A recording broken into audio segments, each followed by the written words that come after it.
샤크, 앵커, 에코백스, 레이저. 어딘가에서 한 번쯤 본 이름들입니다. 유튜브 리뷰에서, 쿠팡 베스트셀러에서, 친구집 거실에서, 세련된 디자인, 탄탄한 스펙, 놀랍도록 합리적인 가격. 왠지 미국이나 유럽 브랜드 같은 느낌입니다. 아니면 적어도 일본이나 한국 기업이겠거니 생각합니다.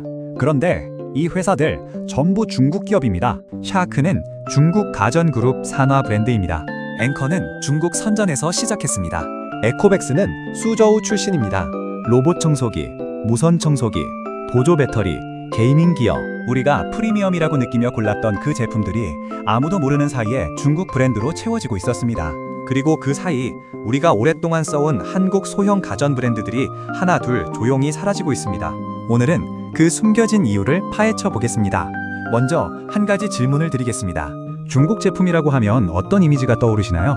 아마 10년 전이라면 이랬을 겁니다. 싸긴 한데 금방 망가진다. 디자인이 조잡하다. 믿을 수가 없다. 그래서 조금 더 비싸더라도 한국 브랜드, 일본 브랜드를 선택했습니다. 품질에 대한 신뢰가 있었으니까요. 그 인식이 지금도 유효할까요? 샤크의 무선 청소기는 현재 미국 시장에서 다이슨과 1, 2위를 다투고 있습니다. 다이슨은 영국의 상징적인 프리미엄 가전 브랜드입니다.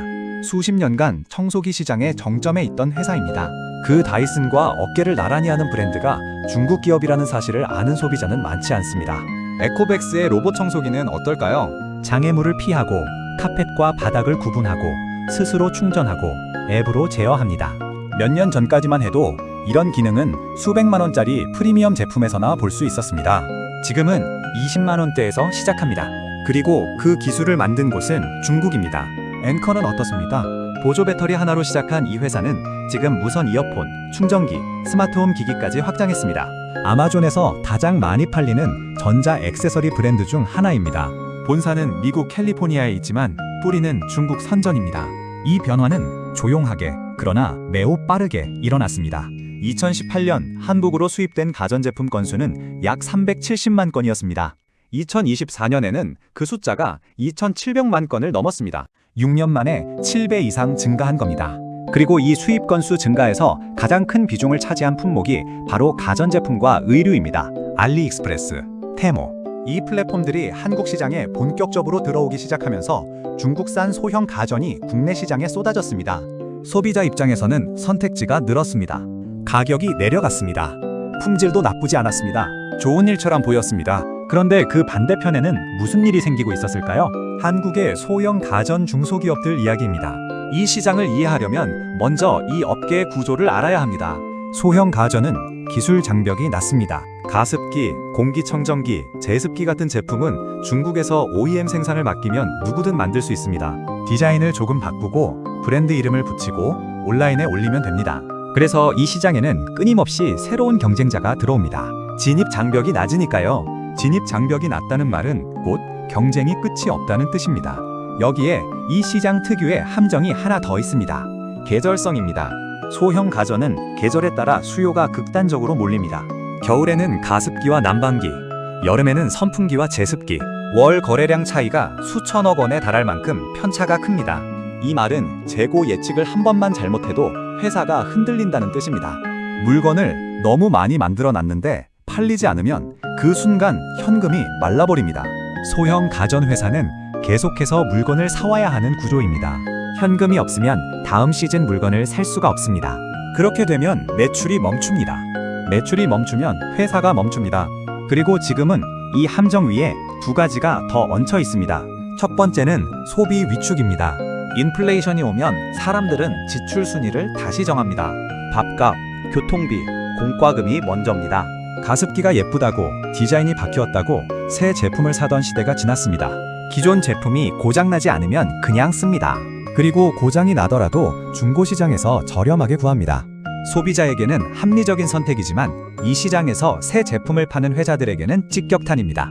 두 번째는 물론 중국입니다. 그런데 여기서 중요한 건 단순히 가격이 싸다는 게 아닙니다. 중국 브랜드들이 이제는 기술로 경쟁하고 있다는 겁니다. 로봇 청소기, 공기청정기, 스마트 가전, 한때 기술력이 필요하다고 여겨졌던 분야마저 중국 기업들이 빠르게 따라잡고 있습니다.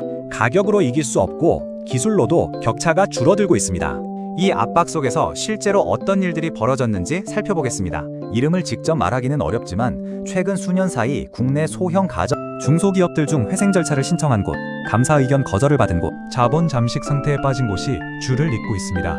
주방 가전, 가습기, 공기청정기를 만들던 회사들입니다. 상장사라고 해서 다르지 않습니다. 한때 주가 33,000원을 기록했던 회사가 지금은 5,700원대입니다. 정수기를 만드는 회사는 23,500원에서 2,300원으로 내려왔습니다. 10분의 1 수준입니다. 이건 특정 회사의 문제가 아닙니다. 시장 전체의 흐름입니다. 이 상황에서 한 가지 흥미로운 역설이 있습니다. 무너지는 회사들을 보면 대부분 제품 자체는 좋았습니다. 소비자 반응도 나쁘지 않았습니다. 충성 고객도 있었습니다. 그런데 재무 구조가 버텨주지 못했습니다. 소형 가전 회사가 건강한지 보려면 두 가지 숫자를 봐야 합니다. 매출 총 이익률이 50%를 넘는지, 그리고 판매 관리비 비중이 30% 아래인지, 이 두 조건을 동시에 충족하면 영업이익률 20%가 나옵니다. 이 구조를 지킨 회사는 살아남았고, 이 구조가 무너진 회사는 결국 쓰러졌습니다. 마케팅에 돈을 너무 많이 썼거나, 외형을 키우는 데 집중하다 내실을 잃었거나, 재고 예측에 실패했거나, 원인은 조금씩 달랐지만 결과는 같았습니다. 현금이 말랐습니다. 그렇다면 이 시장에 희망은 없을까요? 한 가지 분야가 눈에 띕니다. 음식물 처리기입니다. 오랫동안 이 제품은 효과가 불분명하고 냄새가 난다는 인식이 있었습니다. 그런데 2024년부터 각 지방자치단체들이 구매 보조금을 지급하기 시작했습니다. 최대 100만원 카시. 신청이 3주 만에 마감될 정도로 반응이 뜨거웠습니다. 보조금이 붙으니 시장이 완전히 달라진 겁니다. 연 매출 100억대이던 회사가 단 몇 년 만에 900억대로 올라섰습니다. LG와 삼성도 이 시장에 관심을 보이고 있습니다. 두 회사가 들어온다는 건 시장 규모가 충분히 크다는 신호입니다. 하지만 이것도 변수가 많습니다. 보조금이 끊기면 수요가 어떻게 될지 아무도 모릅니다. 대기업이 들어오면 중소기업의 자리는 더 좁아집니다.